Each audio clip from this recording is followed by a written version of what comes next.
ధ్యానం చేసుకుందాం. రోమా పత్రిక 8వ అధ్యాయం 1వ వచనం. కాబట్టి ఇప్పుడు క్రీస్తు యేసునందున్న వారికి ఏ శిక్షా విధియు లేదు. చాలండి. పరిశుద్ధుడైన తండ్రి, చదవబడిన వాక్య భావాల నుంచి మాతో సూటిగా స్పష్టంగా మాట్లాడు. నన్ను నీ ఆత్మతో అభిషేకించేంత ఆత్మతో బలపరిచి నోటు బోరుగా వాడుకోనండి. వినగలిగిన చెవులు, గ్రహించగలిగిన హృదయం లోబడే ప్రతి ఒక్కరికి ప్రసాదించి మనుష్యుని జ్ఞానమును చాతురు మరుగుపరిచి నీ దివ్య వాకులని ప్రజలకు నివింపచేయమని యేసుక్రీస్తు దివ్య నామములు అడిగి వేడుకుంటున్నాము తండ్రి. ఆమేన్, ఆమేన్, హల్లెలూయా. కాబట్టి ఇప్పుడు క్రీస్తు యేసునందున్న వారికి ఏ శిక్షా విధి లేదు అని అద్భుతమైన రీతిలో పౌలు గారు రోమీలకు రాస్తూ మాట్లాడుతున్న అద్భుతమైన విషయం. ఇది లోకానికి లేదా సర్వమానవాళికి తెలియపరచవలసిన విషయం. ఎందుకనంటే లోకములో ఉన్న సామెత ఏమిటంటే దుష్టుల్ని ఏం చేయాలి చెప్పండి? దుష్టులనేమో శిక్షించాలి, శిష్యుల్ని ఏం చేయాలంట? రక్షించాలి. ఆ మాటకు వస్తే ఏ వ్యక్తి కూడా ఏమండి ఆ శిక్ష నుండి అందరికీ శిక్ష పడాల్సిందే. అందరూ పాపము చేసి చెప్పండి దేవుడు అనుగ్రహించే మహిమను పొందలేకపోతున్నారు గనక. కాబట్టి ఒకవేళ అలా శిక్షించుకుంటూ వెళ్ళాలంటే అందరికీ శిక్ష పడుతుంది. అందరూ శిక్షకు అర్హులమే ఏమండి. కానీ దేవుడు యేసుక్రీస్తునందున్న వారికి శిక్షా విధి లేదు. ఎందుకు లేదు? ఎందుకు లేదు చెప్పండి? ఏమండి?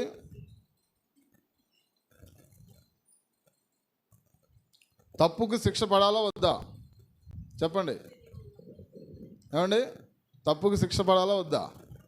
పడాలి కదా. మరి క్రీస్తు యేసునందున్న వారికి శిక్షా విధి ఎందుకు లేదు అంటే మనం పొందవలసిన శిక్షను ఆయన పొందేశాడు గనక. దేవుని స్తోత్రం చెబుదాం. హల్లెలూయా. ఇద్దరు దొంగలు సిలువ వేయబడ్డారు యేసు ప్రభుకు అటు ఇటు. ఏమండి? వారిలో ఒక దొంగ ఏమో ఒక రకంగా మాట్లాడు, రెండవ దొంగ ఏమో యేసు నీవు నీ రాజ్యముతో వచ్చినప్పుడు నన్ను జ్ఞాపకం చేసుకో. ఏంట్రా బతికినంతకాలం దొంగతనాలు చేసి నేను పరలోక రాజ్యంలో చేర్చుకోవాలా అన్నాడా? ఏమండి చెప్పండి? నువ్వు నరకానికే పాత్రుడురా. కొన్ని గంటల్లో చచ్చిపోబోతున్నాడండి. చచ్చిపోబోతున్న దొంగకితో దేవుడు అంటున్నాడు నేడు నీవు నాతో కూడా పరదేశంలో ఉంటావు. దేవుని స్తోత్రం. ఇది ఎలా కలిగింది? ఏమండి దొంగ కదా, ఎంతమంది ఏమండి అతని ఉసురు ఏమండి ఎన్ని కుటుంబాలు ఎంత బంగారం దోసేసి ఉంటాడు. ఎందుకు ఈ మాట చెప్పానంటే ఎంత దోసేసావురా నువ్వు, నిన్ను పరలోకం నేను తీసుకెళ్ళాలా అని అనలేదండి దేవుడు. ఎందుకనంటే ఎస్ నువ్వు కోరుకున్నది కరెక్టే. నువ్వు బ్రతికినంతకాలం దొంగతనం చేసినా నేను నీకు శిక్ష వేయట్లేదు. ఎందుకంటే నీవు పొందవలసిన శిక్షను ఇదిగో రక్తం కారుస్తున్నా ఇప్పుడే. ఆయన పడుతున్నాడండి. దేవునికి మహిమ కలుగునగాక. వ్యభిచారం చేత పట్టబడిన స్త్రీని ఏమండి కొంతమంది యేసు ప్రభు దగ్గర తీసుకుని వచ్చి ఈమె వ్యభిచారం చేసింది కాబట్టి ఈమెకి ఏం చేయాలి? శిక్ష విధించాలి. ఏంటి ఆ శిక్ష అంటే రాళ్లతో కొట్టి చంపాలి. మోషే ధర్మశాస్త్రంలో ఉంది కాబట్టి ఏం చెబుతావు చెప్పు అన్నారు. యేసు ప్రభు అని ఆయన ఏదో కింద రాసుకుంటున్నాడు నేల మీద. ఆయన అన్నాడు సరే మోషే ధర్మశాస్త్రంలో రాళ్లతో వేసి కొట్టాల్సిన మాట నిజమే. అక్కడ ఇద్దరిని తీసుకురావాలి. రాళ్లతో కొట్టాలంటే నేరం రుజువు చేయాలి, ఇద్దరిని తీసుకురావాలి. స్త్రీని ఒక్కరిని తీసుకొస్తే కుదరదు మోషే ధర్మశాస్త్ర ప్రకారం. కానీ ఏమో దేవుడు మాట్లాడకుండా ఒకటే ఒక మాట అన్నాడు. ఏమన్నాడంటే మీలో పాపం లేనివాడు మొట్టమొదట ఆమె మీద రాయి విసరండ్రా అన్నాడు. ఏమండి? మరి ఏమైంది ఏంటో అంత స్పీడ్గా వచ్చిన వాళ్ళు ఒక్కసారిగా ఏమండి జారిపోయారు అంతే. ఒకళ్ళ వెనకాల ఒకళ్ళ. ఏమండి? అరే రాము నేను వెళ్తున్నానే నాకు కొంచెం పని ఉంది అన్నాడు ఒకడు. ఇంకోటి నువ్వు వెళ్తే నేను ఆగుతానా, ఆగు వెనకాల వచ్చేస్తున్నాను. ఒకడు వెనకాల ఒకడు ఏం చేశారు? జారుకున్నారండి. ఏమీ లేదు. ఆమెమో అందుకే అంటారు కదండి తెలుగులో దొరికితేనేమో దొంగ అంట, దొరకపోతే ఏంటి చెప్పండి? వీళ్ళేమో దొరకని దొరలు, ఆమెమో దొరికిన దొంగ. అంతే తేడా. అలా చెప్పుకుంటూ వెళ్తేనండి, ఈ లోకంలో పాపం చేయని వాడు ఎవరు లేరు, శిక్ష పడాల్సింది అందరికీ. అప్పుడు అన్నాడు దేవుడు, అమ్మా ఎవరు నీకు శిక్ష విధించలేదా? నేను కూడా ఏం చేయను, నీకు శిక్ష విధించను. దేవునికి మహిమ కలుగును గాక. యేసుక్రీస్తు నందున్న వారికి ఏమి లేదు చెప్పండి, శిక్షా విధి లేదు. ఎందుకంటే మళ్ళీ చెప్పాను, నీవు పొందవలసిన, నువ్వు చేసిన పాపానికి, నువ్వు చేసిన లేకపోతే నేను చేసిన పాపానికి, ఈ సర్వలోక మానవాళి చేసిన పాపానికి, వ్యభిచారానికి, ఏమండి ఏ పాపము చేసినా ఆ పాపానికి వెల ఆయన సిలువలో మన కోసము చెల్లించాడు గనుక దేవునికి మహిమ కలుగును గాక. హల్లెలూయా. మనం అనుకోవచ్చు ఇది ఎక్కడ న్యాయం అండి, తప్పు చేసిన వాడు శిక్ష పడాలి కదా అంటే, ఆయన తప్పు చేసిన వారి శిక్ష పడాలంటే నేను మళ్ళీ మొదట్లో చెప్పాను, అందరూ శిక్షార్హులే. కానీ ఆ శిక్ష మనకు పడటం ఆయనకి ఇష్టం లేక మనం పొందవలసిన శిక్షను ఆయన పొందాడు గనక మనకు శిక్ష లేకుండా ఏమంటున్నాడంటే, ఆయన యందు విశ్వాసముతో ఒప్పుకుంటే, క్రీస్తు యేసునందున్న వారికంటే ప్రభా నేను పొందవలసిన శిక్షను నువ్వు పొందావు, ఏమండి నేను చేసిన పాపానికి తగిన శిక్ష నువ్వు పొందావు కాబట్టి నా పాపములు క్షమించు నాయన అని నువ్వు ఆయన సన్నిధానమునకు చేరగలిగితే, ఆయన పాదములను పట్టుకొనగలిగితే ఆయన ఏం చేస్తాడో తెలుసానండి, ఆయన మనను క్షమించి ఆయన పరిశుద్ధ రక్తమును మన మీద ప్రోక్షించి మన పాపములన్నిటినీ కడిగివేసి మనల్ని ఏం చేస్తాడంటే ఆయన నీతిమంతులుగా తీరుస్తాడు. దేవుని స్తోత్రం కలుగును గాక. హల్లెలూయా. కాబట్టి ఇక్కడే మనం గమనించవలసింది, చాలామంది ఏమండి వాళ్ళు చేసిన పాపానికి పరిహారం ఎక్కడ దొరుకుతుందా? చాలామంది మారిన వారు ఉన్నారు, దొంగలు మారిన వారు ఉన్నారు, నరహంతకులు మారిన వారు ఉన్నారు. ఇప్పుడు సేవకులుగా వారు ఏమండి మంచి సేవ చేస్తూ ఉన్నారు. అయితే వారు యేసు ప్రభు నమ్ముకొన మునుపు చేసిన ఆ వ్యభిచారానికి, ఆ నరహత్యలకు లేకపోతే వారు చేసిన దొంగతనాలకు కేసులు అలాగే నడుస్తూ ఉంటాయి. కేసులు అవ్వ కదండి, వాయిదాలు తిరుగుతూ ఉంటారు. ఈలోపు వాళ్ళు యేసు ప్రభు నమ్ముకున్నారయ్యా, నా పాపములని క్షమించు నాయనా, నా శిక్షనంతా నువ్వు భరించావు కదా అని పాపాలను ఒప్పుకొని, ప్రభువా మరి కోర్టులో కేసులు ఉన్నాయి, వీటి విషయంలో న్యాయం చేయి నాయనా, నన్ను తప్పించంటే ఎన్నో కేసులు కొట్టివేయబడిన సంఘటనలు నాకు తెలుసు. దేవుని స్తోత్రం కలుగునుగా. అవును, నిజానికి వారికి శిక్ష పడాలి, చట్ట ప్రకారం వారికి శిక్ష పడాలి. కానీ వీళ్ళు యేసు ప్రభు నమ్ముకున్న కారణాన వారికి శిక్ష లేకుండా దేవుడు చేశాడు. దేవుని స్తోత్రం కలుగునుగా. హల్లెలూయా. ఎన్నో కేసులు, ఎన్నో వాయిదాలు తిరుగుతున్న కేసులు కూడా కొట్టివేయబడిన వారు ఇప్పుడు దేవుని సేవకులుగా, దేవుని యొక్క పరిచర్య చేసేవారుగా వారందరూ కూడా నిలబడ్డారు. దేవునికి మహిమ కలుగునుగాక. హల్లెలూయా. కాబట్టి ఆయన యందు విశ్వాసముతో ఉన్నవారికి ఏ శిక్షా విధి లేదు. అంటే ఇక్కడ తప్పించబడటమే కాదు, అసలైన శిక్ష ఉందండి. ఏంటిది? నరకము. పాపానికి వచ్చే జీతం ఏంటి చెప్పండి? మరణము. ఆ రెండవ మరణం నుండి మనం తప్పించబడతాము. దొంగకి ఆల్రెడీ, సిలువ మీద ఉన్న దొంగకి ఆల్రెడీ అక్కడ శిక్ష పడుతుంది, అవునా? ఏది సిలువేశారు కదా, ఆయన కూడా శిక్ష పడుతుంది. కానీ అక్కడ ఏమి తప్పించబడ్డాడు అంటే, ఏ శిక్ష తప్పించుకున్నాడు అంటే నిత్య నరకం అనే, లేతే అగ్నిగుండం అనే ఆ మహాభయంకరమైన ఆ వేదన, ఆ పొండ్లు కొరికే స్థలానికి వెళ్లకుండా ఎక్కడికి వెళ్ళాడంటే నిత్య జీవము అనే పరలోక రాజ్యానికి చేర్చబడ్డాడు దొంగ. దేవుని స్తోత్రం కలుగును గాక. హల్లెలూయా. రైట్. ఇప్పుడు ఏం లేదండి, ప్రభు నందు యేసుక్రీస్తు నందున్న వారికి ఏ శిక్ష విధి లేదు. రెండవదిగా 8వ అధ్యాయం 10వ వచనం చదువుదాం. 10వ వచనం చదువుదాం.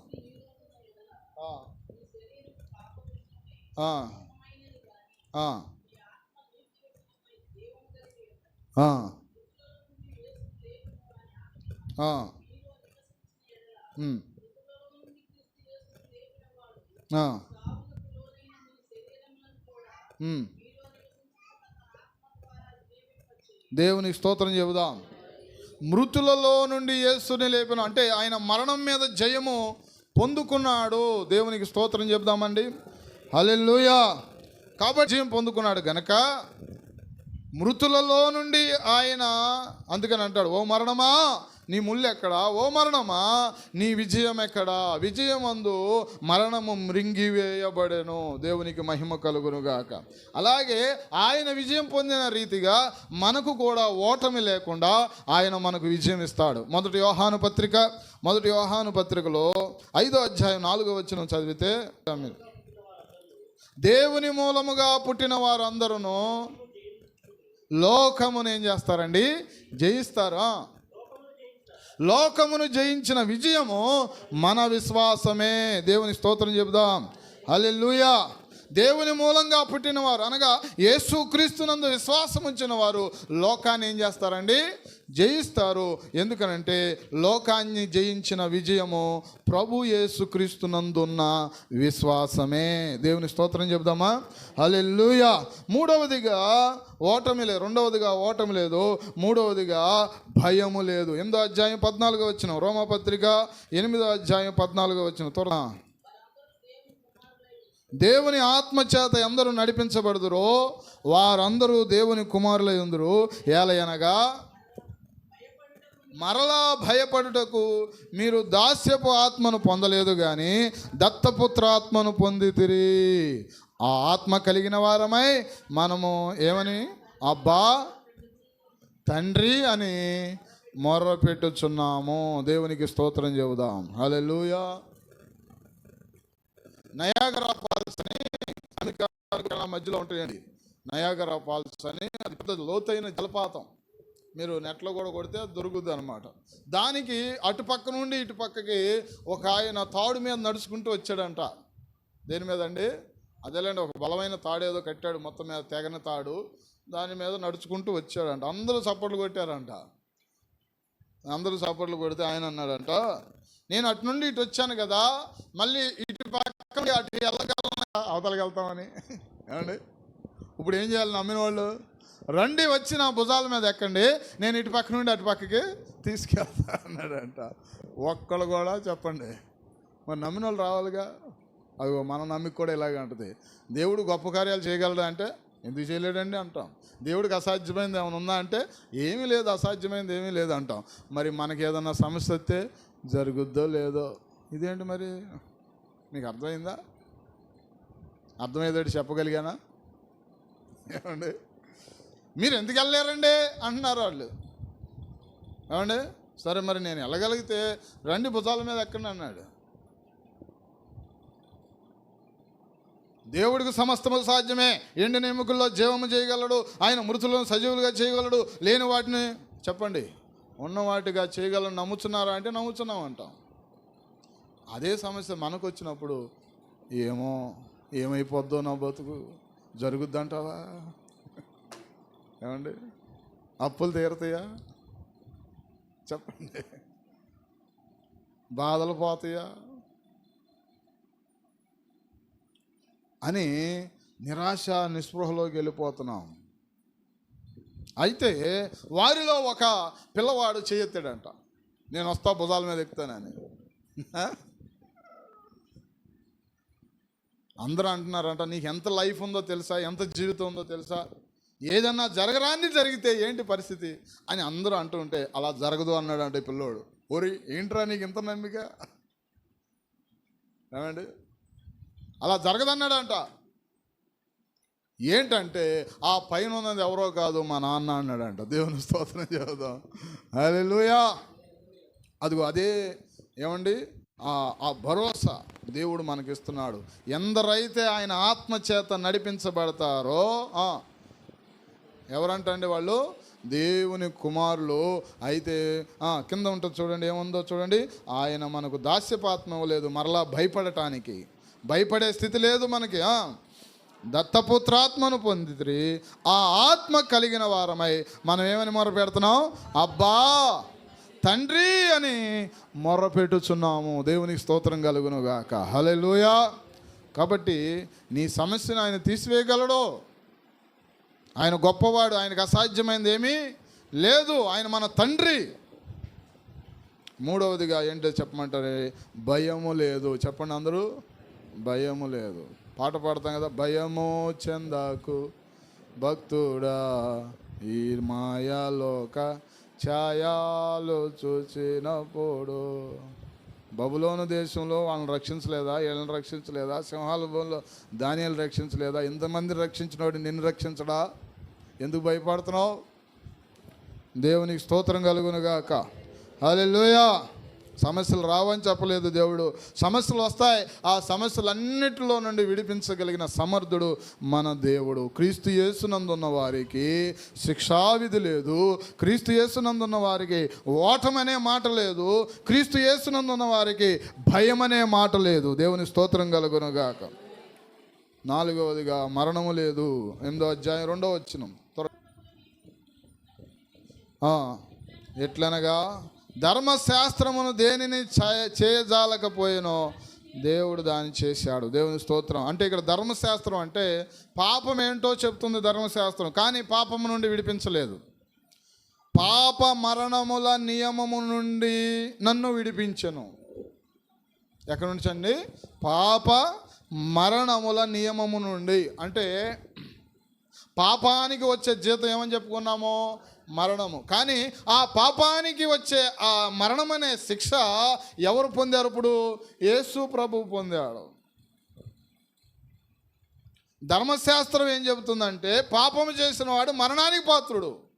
అందుకని పాట పాడతాం కదా, మరణ పాత్రుడ నయ్యున్న నాకై. ఆ తర్వాత ఏంటి? మరణించితివ సిల్వలో కరుణ చూపి.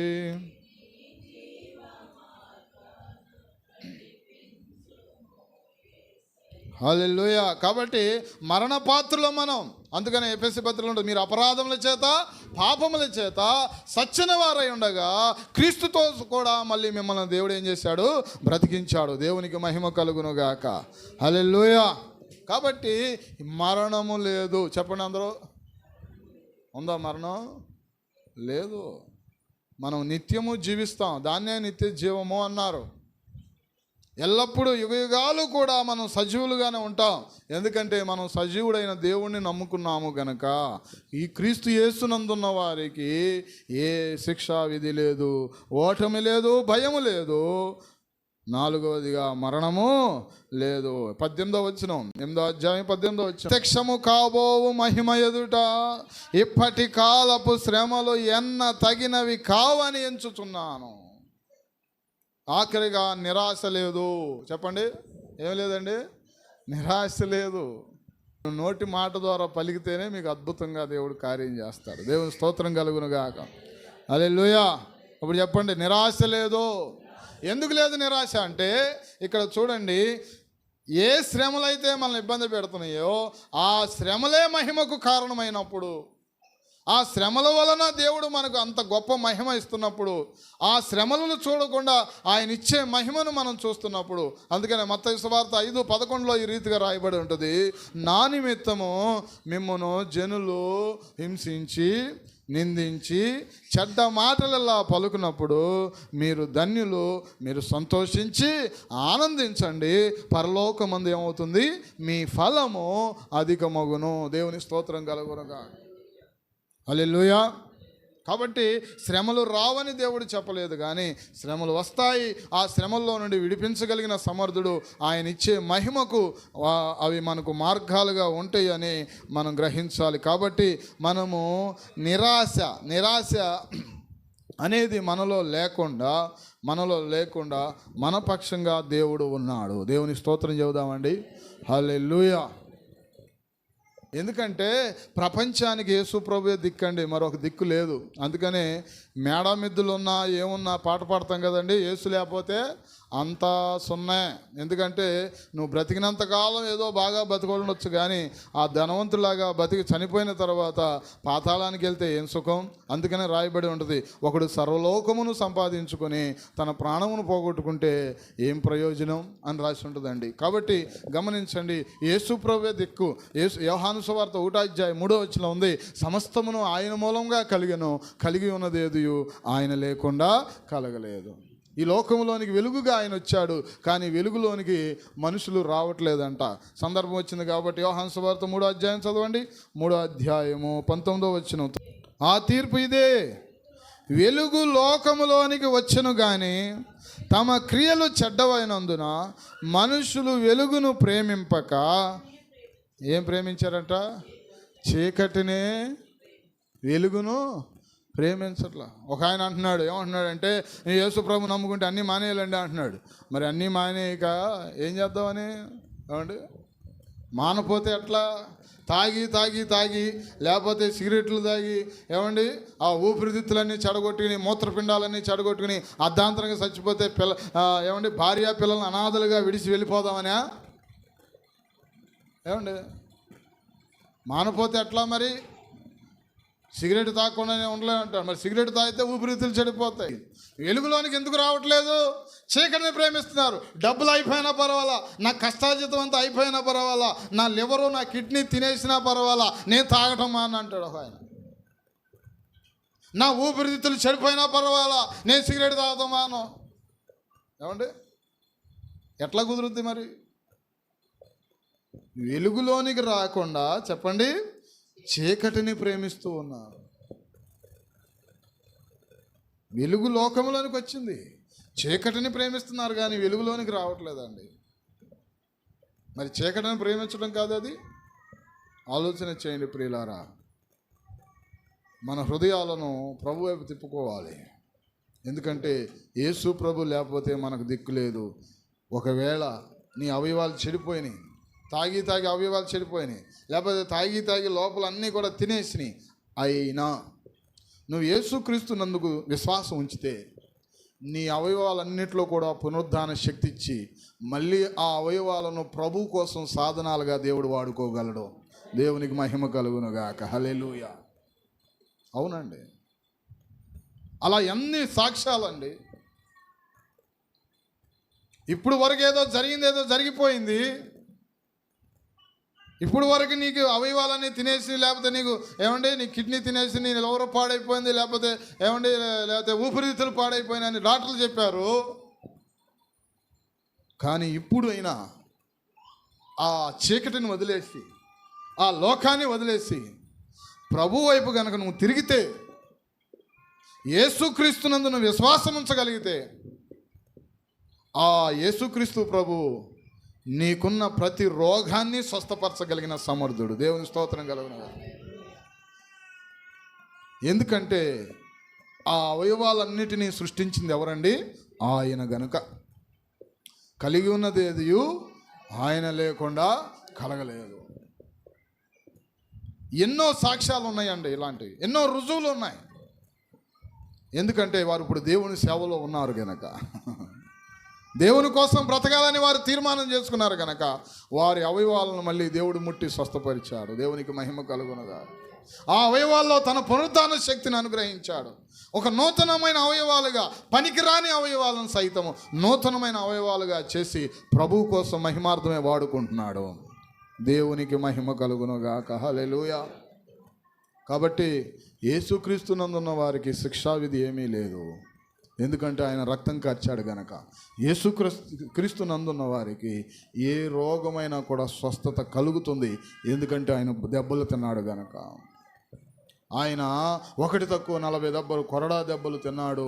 ఆ కొరడా కూడా 3 గేలాములు లాంటివి ఏమండి ఆ దేహాన్ని చీరుకుంటూ వచ్చినాయి.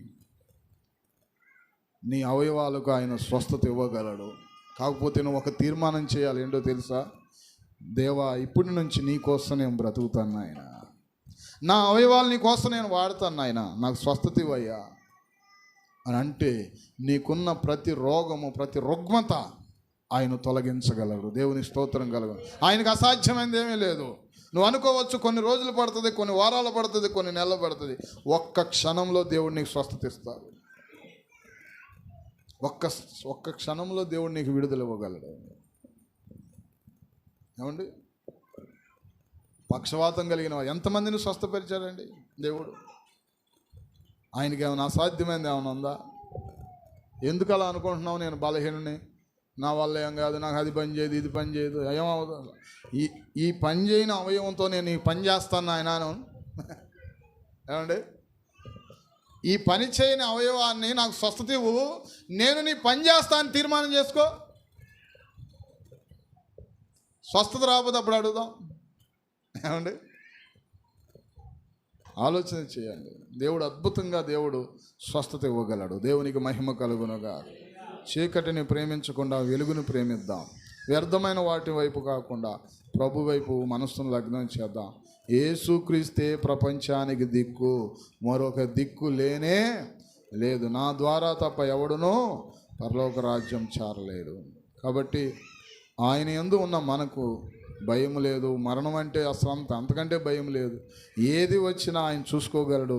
మన పక్షంగా ఆయన నిలబడ్డాడు. దేవుని స్తోత్రం కలుగునుగాక. అట్టి కృప దేవుడు మనకు అనుగ్రహించి నడిపించునుగాక. ఆమేన్. ప్రార్థన చేసుకున్నాం. అందరు కూడా చిన్న ప్రార్థన చేద్దాం. ఏమన్నా వాక్యపు వెలుగులో ప్రార్థన చేద్దాం. అందరూ ప్రార్థన చేయండి. హల్లెలూయా, హల్లెలూయా. స్తోత్రం, స్తోత్రం. స్తుతి, స్తుతి, స్తుతి, స్తుతి, స్తుతి, స్తుతి. దేవుడు మాట్లాడాడు. కాబట్టి క్రీస్తు యేసునందున్న వారికి ఏ శిక్షా విధి లేదు, మరణము లేదు, ఓటమి లేదు, భయం లేదు, నిరాశ లేదు. నీవు నమ్ముకున్న ప్రభు ఎవరో నీకు తెలిస్తే నువ్వు భయపడవు. నువ్వు విశ్వాసంలో దిగజారిపోవు. ఆ నయాగరా ఫాల్స్ దగ్గర అన్నట్టుగానే నువ్వు నేను వెళ్ళగలనంటే వెళ్ళగలను అంటున్నారు, కానీ ఒకళ్ళు రండి అంటే మాత్రం ధైర్యం లేదు. చూసారా అండి? అలాగే మనం కూడా దేవుడు ఏదైనా చేయగలడా అంటే మనం కూడా చెప్పే ఆన్సర్ చేయగలరండి అంటాం. ఆయనకు అసాధ్యమైన ఉన్నట్టు ఏమీ లేదండి, ఆయన ఏదైనా చేయగలడండి అంటాం. కానీ మన సమస్య దగ్గరికి వచ్చేసరికి జరుగుద్దంటావా అంటాం. చూసారండి మన విశ్వాసం ఎంత తక్కువగా ఉందో. ప్రార్థన చేద్దాం అందరూ కూడా. అలా కాదు, మన విశ్వాసం పరిపూర్ణంగా ఉండాలి. పరిపూర్ణమైన విశ్వాసం అందరూ చేయాలి ప్రార్థన. దేవుడు నీతోనే మాట్లాడాడమ్మా. నీకు స్వస్థత రావట్లేదా?